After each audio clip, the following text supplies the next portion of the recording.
What is up, guys? Welcome back to the part 3 of the burnt E30 saga. Today we're going to be putting in the last few bunch of parts and hopefully show gets started. Alright guys, so just a quick recap. Most of the damage has already been saved or like reconstructed through the new wiring harness we installed in part 2. I need to fix some wire sheathing here that's a little crisp but still good. This obviously is going to probably need to be replaced. This is the main positive cable, but there's no exposed wiring, so it shouldn't be a big problem. Just kind of ugly for now. This all still needs to be cleaned up, but we got the new distributor cap, new sensor, new harness, ICVs hooked up. We got to change that fuel line, get some clamps for that. So a couple things that need to be done, but here's our last box of parts. So I got some tools in here. We got the new Euro parts spark plug wires with the cam sensor, or it's like a weird sensor that goes attached to the spark plug wire and it plugs into the ECU. I don't know exactly what it's for, but it's included there. We got the new oil cap and ours melted. Got a metal one this time for the next fire, just kidding. ICV boot we're gonna be working on because this is like 40 bucks new, so not gonna work with that. But we're gonna make something up here. Got some other little parts here that I got at my house. And yeah, and some Walmart coolant, because that's how we do.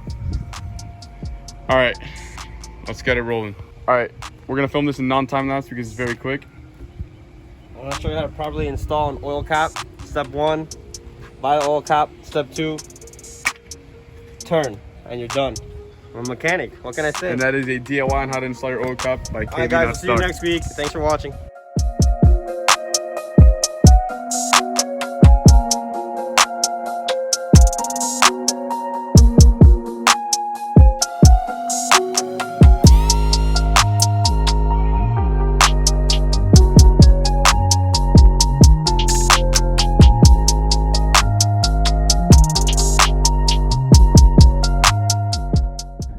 All right guys, so right now we have most of the parts that came in recently on the car.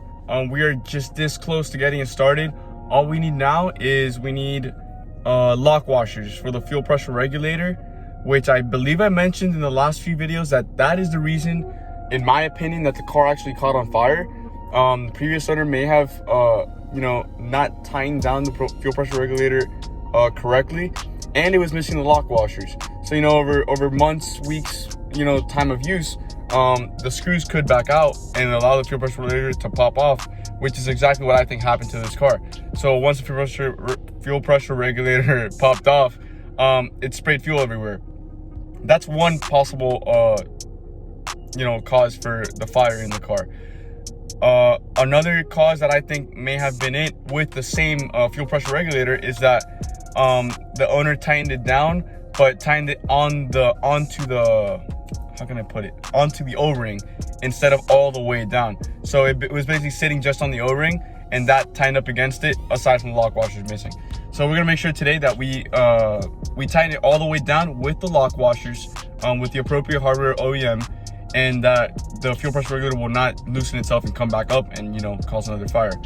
So we have a new Bosch fuel pressure regulator O-ring, which is the same as the injector O-ring. We're gonna lube that up, make sure it sits nice and flush in there, and then go ahead and tighten it down with the lock washers and be set. And we also need a new fuel line, so that'll be it. I don't want to break it. All right guys, so we're here now looking for the lock washers we need at auto parts store. Got a little screw here. Let's check this out.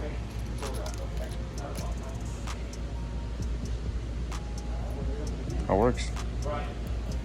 Perfect. All right. All right, put it back in. Let's get her done. All right, guys, we are back from the auto parts store.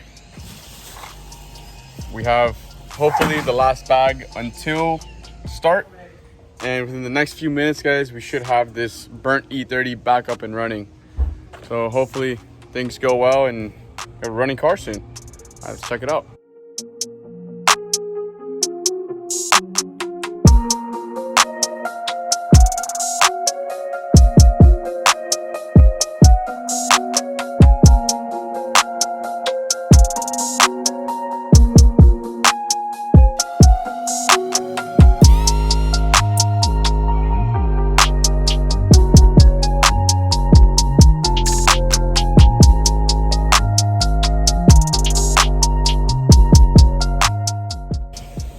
right, guys, that was really quick. Guys, we are so close right now to starting up this car. I'm gonna reconnect the battery right now. We're gonna give it a crank. All right, guys, here we go. Let's see what happens. This is a cold start on our E30 that was on fire, and now it's about together. Wait.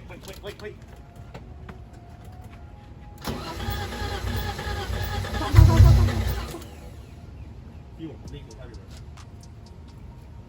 All right, we have a fuel leak. Probably what happened originally. Let's see what happened. Fuel pressure regulator leaking. No way. And we tightened the shit out of it. Oh, okay. So I was right. It was a fuel pressure regulator. So that's where the fire originated. That's It's where the still fire leaking, originated. Still leaking some gas. I don't understand how, because we put a new O-ring and tightened it down really It may tight. have just gone bad itself. No That's way. what it looks like, yeah. Oh no, so we might Alright. not be able to start it. So we're not starting today. Yeah, look at that. Do you think so? The actual thing's bad? It's actually leaking. Like the entire assembly's leaking. Oh, is there... I mean, I'm pretty sure, dude.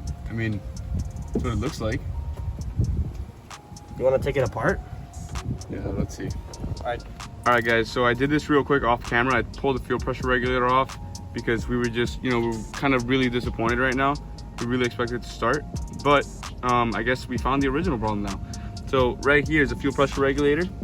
There, it's focusing now, and it's leaking from here. So Kevin was like, "Oh, it's leaking from the O-ring," which would have been here, but as you guys saw in just a video a couple seconds ago, it was leaking from here to here. So from the bib, I guess, right here down, not from the regulator down.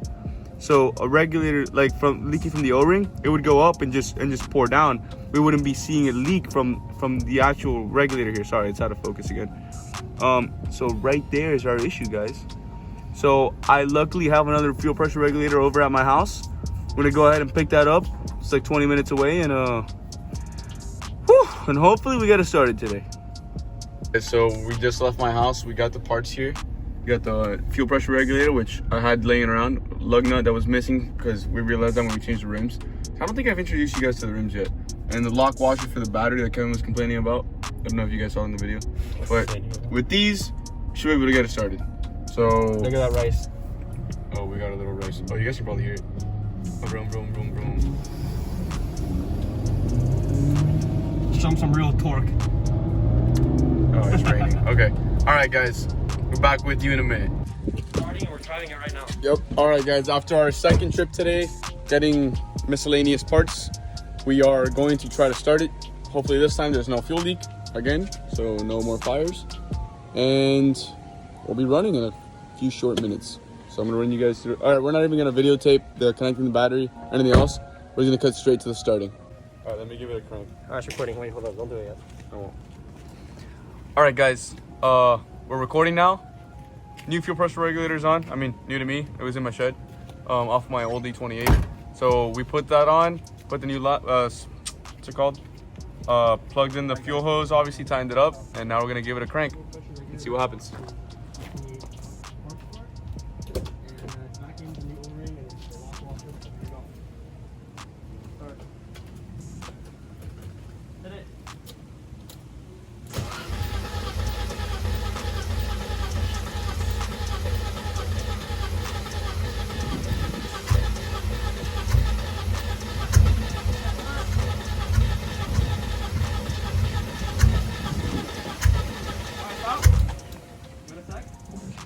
Battery's dying, dude. I hear it going. It's about to start. It just needs more compression. Compression? What do you mean? Yeah, the starter's kind of dead right now. It's not the starter, it's the battery. Let's give it again.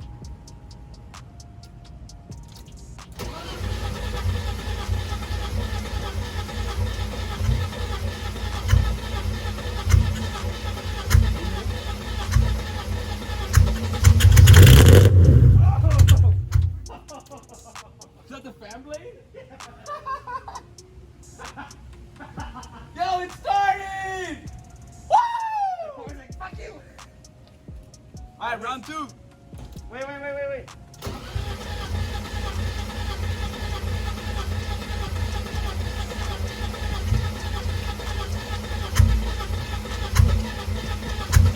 Give it gas!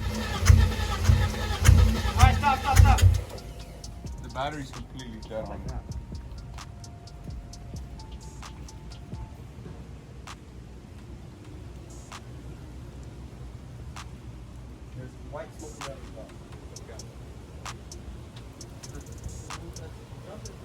All right, guys, we're gonna have to grab a jump pack in the back, bro. Oh, the CDI? You want to jump with this? You don't have a jump pack? Oh, I don't know if that's a good idea. All right, guys, we're gonna have to jump it. BRB. All right, guys, we're gonna try this one more time. I'm gonna try to now we go off.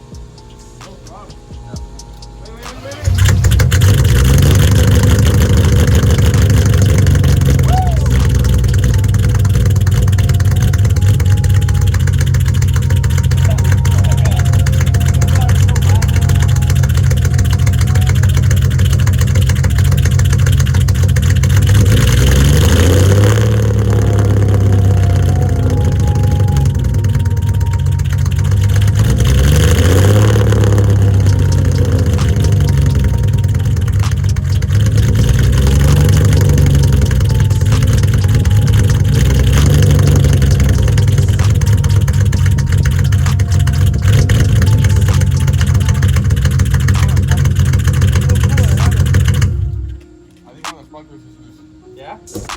Yeah. All right, guys. It's running.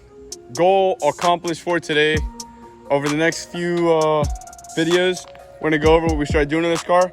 As you can see, we already put rims on it. I don't think I went over that. But now that we have the car running, it's time to build it, make it what we want, which is a track car. Right, Kevin? Yes, sir. All right. And we'll go from there. So guys, thank you so much for watching. Please stay tuned, like, comment, and subscribe to watch more videos on how the rest of this car goes and on other builds.